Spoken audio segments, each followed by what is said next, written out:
Hello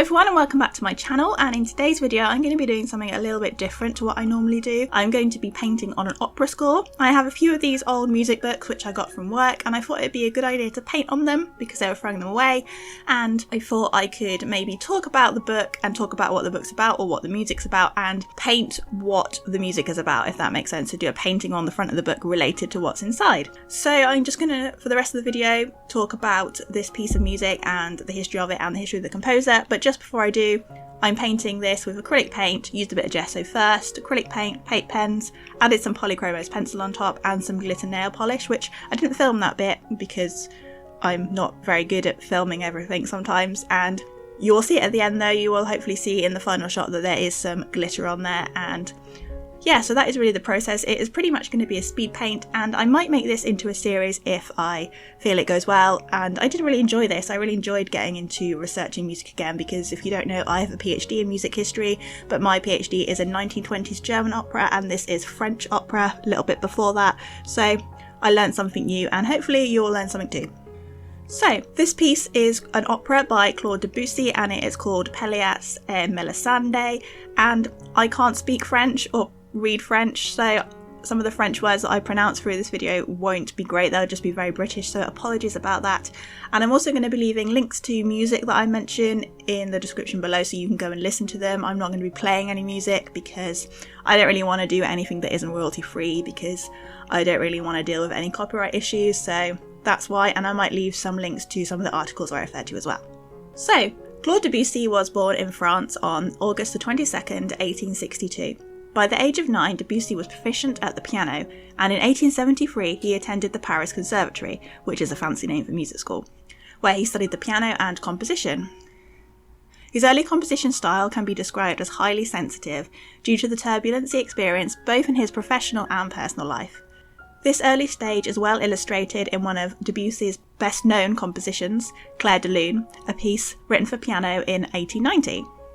You probably have heard this work before as it's really famous and it's overplayed quite a lot, and I would recommend listening to it if you want to understand the kind of foundations and the core bits of Debussy's style. During his middle period, however, Debussy spent time in Rome due to his scholarship at the Villa Medici, but he didn't finish it because he didn't like it, so he was a bit of a rebel and moved back to Paris after just 2 years. It was during this period that Debussy was heavily influenced by the works of Richard Wagner. Wagner's conception of Gesamtkunstwerk, which in English means the total artwork or the total work of art, which encouraged artists to refine upon their emotional responses and to turn to their inner dream states, often in a shadowy and incomplete form, and Debussy was very influenced by this idea. And it was in this spirit that Debussy wrote the symphonic poem, here comes the bad French, Prélude à l'après-midi d'un faun, or the Prelude to the Afternoon of a Faun, which he wrote in 1894. And this piece opens with a solo flute which represents the faun playing pipes in the woods. At first sight the work appears quite improvisational, but the work really is carefully constructed and pushes the limits of traditional tonality, where the music fails to settle around a specific tonal centre, which adds to the music dreamlike state. In contrast, Debussy's late period saw the arrival of his daughter, for whom he wrote the piano suite Children's Corner in 1908, portraying his acute insight to the child's mind. His later music became a bit more abstract, as well as producing more diatonic works, which just means nicer to the ear, kind of more towards the traditional style. But Debussy became ill in 1914 and suffered for the next 4 years until he died in his Paris home on March the 25th, 1918. Debussy's music certainly bridged the gap between the Romantic period and that of the 20th century music. Composers of the late Romantic era were already beginning to experiment with tonality and harmony, but Debussy took this further by experimenting with the concept of bitonality, which means 2 keys at the same time, and his formulation of a 21-note scale in order to drown the sense of tonality, so you really don't hear any specific note or key that the music is gravitating towards. He also experimented with orchestral sounds. For example, instead of composing long lyrical string music, he used pizzicato, which means plucking the strings, and shorter motifs, showing a new conception of orchestral colour. Additionally, he created more soloistic passages for woodwinds, exploring their ranges and virtuosity. It is this combination of tonal ambiguity and exploration of timbral colour that Debussy's music is often categorised as impressionist, which was also big in the painting world at the time. Yet simply describing Debussy's music as impressionist doesn't fully comprehend its complexity, in my opinion. It's more than just impressionist music. It is poetic, ambiguous, and often reaches points of pure clarity. But impressionism is probably the best way to describe it to somebody so you kind of understand what it sounds like, as opposed to really expressionist, harsh-sounding music that was going on in Germany at the time. So Debussy's opera, Pelléas et Mélisande, I really can't pronounce French, I'm very sorry, premiered in the Opéra Comique in Paris on April the 30th, 1902. The opera is written in 5 acts and tells the story of a classic love triangle. The libretto, which means the text, was written by a playwright called Maeterlinck, and he was a popular avant-garde playwright in late 19th century Paris whose works were admired by Debussy, and he quickly turned his interest into the play Pelléas et Mélisande, so they collaborated together to work on the opera.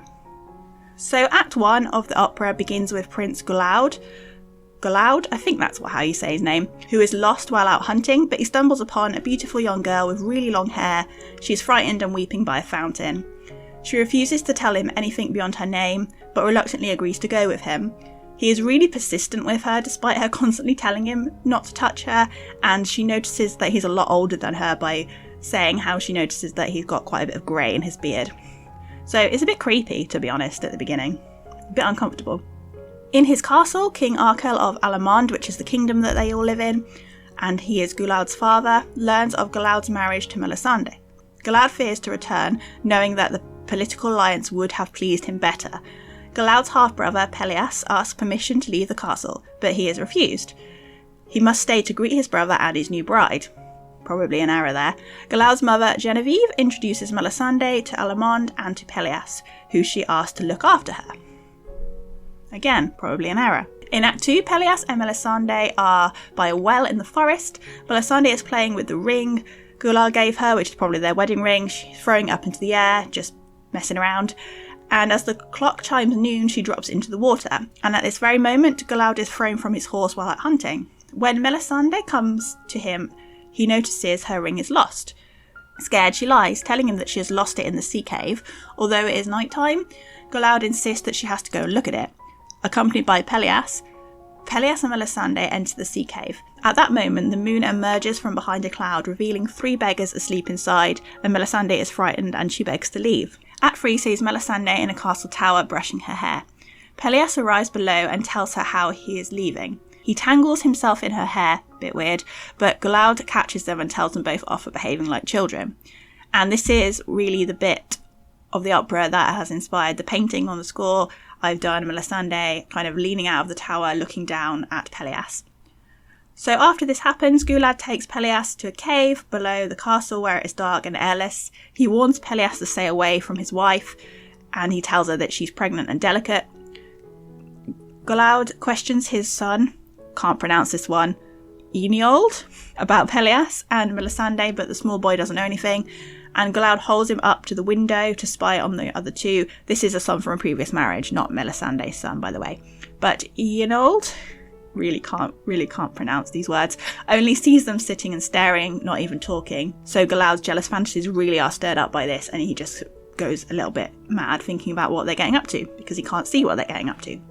In Act 4, Pelléas' father is now better and he prepares to leave, asking Mélisande to meet him one last time by the well. And Arkel tries to reassure Mélisande that she may yet be happy in Allemande, because obviously Mélisande is a bit miserable. But Gulaud interrupts and becomes very angry with her. He throws her to the ground. Pelléas and Mélisande meet by the well and they confess their love to each other, and they finally kiss, well, on stage. But Gulaud is waiting in the dark and stabs Pelléas before pursuing a fleeing Mélisande and turning the knife on himself eventually, but unsuccessfully. So it's quite violent. Gulaud gets a bit violent with both of them. But in the final act, Mélisande is giving birth to her daughter, but she's dying. Gulaud visits her and tries to discover the truth of her relationship with Pelléas. She innocently confesses that she loved Pelléas, and Mélisande dies shortly after, with Gulaud still begging her to tell him the truth. So after talking about what happens in the opera, Here's a little bit of analysis for you, because I love doing musical analysis. So the action and the music of the opera means that there's a lot of ambiguity as to what actually happens. So the audience, along with Claude, is really left in the dark to what extent Pelléas and Mélisande explore their love. They only really sing that they love each other and they kiss, but you don't know, for example, if the baby is Pelléas's or Claude's. This is what ultimately drives Claude insane with jealousy. He doesn't know, and he's trying to find out the whole time what is happening. This ambiguity is emphasised by Debussy's lack of tonal anchor, a lot of rhythmic freedom, and his use of instrumental colour. Debussy's music manages to speak the unspoken, whereas the characters talk, but there's more said in the music than is said on stage. And the language in the opera too, it's French obviously, it's very specific, and there are often parts of the libretto that do not have direct translation into English. So it doesn't quite make sense all the time when you translate it into English. It's very cleverly constructed French. So this is particularly true in the opening scene when Mélisande threatens to throw herself into the stream or to the fountain if Claude touches her. You know, she's clearly saying no, but he won't leave her alone. And it's only in the French words that we truly understand her desperation. Whereas in the English translation, she says, no, touch me not, or I shall throw me in. Doesn't quite hit the spot, it doesn't quite make sense, it doesn't really give us the true understanding of her desperation. And the opera is also full of symbolism, both in the text and the music, and this was used in the early 20th century especially as a way of talking about things that you wouldn't necessarily talk about in real life, whereas today you talk about it in social media, you'd be a bit more explicit about these issues. But these issues were the kind of cycle of violence and psychological abuse in Claude's family, as well as a symbolic nature of Mélisande herself, because she is seen as a bit of a victim, but she's also quite mysterious. She's this mysterious woman that no one really knows where she comes from or really what she's thinking at all times. She's just there. I think Simon Rattle, who is a well-known conductor, sums it up quite well in an article in The Guardian. So he said, "At the centre is Mélisande. As a refugee fleeing from a place of terrible violence, she has no choice but to be taken in by these men. But Mélisande isn't some fading blossom, but a truly courageous and desperate woman. Debussy caught in his music the sound of a woman traumatised by violence. In that sense, his opera is as relevant as ever." So Pelléas and Mélisande push the boundaries of traditional opera. There is no grand overture like in most operas, there's just a short introduction before the action starts. The orchestra is really thinly scored, which means there's not really a lot going on at the same time, and it's often quite like a chamber orchestra which dialogues with the singers on stage, and there's no grand underpinning of the singers as in traditional opera. What is more, the vocal line is written in syllabic form, which means it is mostly one note per syllable. Unlike a Mozart opera, for example, where the singers take about a week to sing one line because there's so much ornamentation and there's so many notes just on the one syllable, it's kind of wobbling all over the place. It's probably the best way to describe it there. So this highlights the language of the opera and the dialogue between the characters, so you really can hear exactly what they're saying, whereas, you know, in a traditional opera you kind of listen to the notes more than what they're saying. There is only ever one character singing at one time as well. So unlike traditional opera where you have duets, quartets, etc., the only time where vocal lines really cross over is the moment where Pelléas and Mélisande fully admit their love for each other. So it's only then where you kind of really get almost the love duet. But even then, it's not the same as in a traditional opera because it's very different. You're very concentrated on what they're saying and kind of working out what is going on rather than the melody itself. So Debussy, like Wagner, uses motifs, which are musical statements really to introduce the characters, but unlike Wagner, Debussy's motifs are really subtle and suggestive rather than the kick you in the face style which Wagner used. And if you've ever listened to a Wagner opera, you'll know what I mean, but it's very obvious. He'll use a very obvious theme to be like, oh, this character's coming on stage now. And Debussy introduces the characters with more ambiguity, which really underpins the mystery of the characters and their relationships with each other. So for my painting, I decided to paint Mélisande at the beginning of Act 3 when she's leaning from the tower, looking down at Pelléas.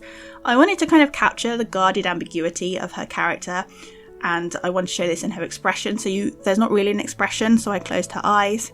And I think this does work quite well. And I also painted the foliage in more of a impressionistic style, which kind of fits the style of the music. I used bold colours, however, because I wanted to match the colours within the music. I did think about using a more pastel or muted because it is very much a Renaissance-y style storyline. It is set more in a Renaissance kingdom. but I thought the bold colours would work because of the kind of bold colours that are in the music. I also added glitter, like I said, to kind of replicate the shimmering water, because water is used quite a lot in this opera because there's a well, a fountain, and the kind of reflection and the reflective nature. Also, I do like glitter and sparkles. Just trying to justify it here by trying to sound clever. No, I just like sparkly nail varnish. I also added text underneath to kind of keep the integrity of a musical score, so we have the title of the opera underneath, and I think it turned out really well. I'm really pleased with how it turned out. I hope you enjoyed my ramblings and my research that I did. I really enjoyed it, and I think this opera is really, really clever. I didn't watch or listen to it all, but I listened to extracts, and I will leave a link to where you can read a little bit more about it and listen to a bit more of Debussy. But that is all that I have to say for this video. Thank you so much for watching and making it to the end. And if you like this video, emotionally, leave a like down below, as that does help me out. And let me know if you enjoyed this kind of video and if you want me to do any more. But that's all for today, and I'll see you in the next one. Bye for now.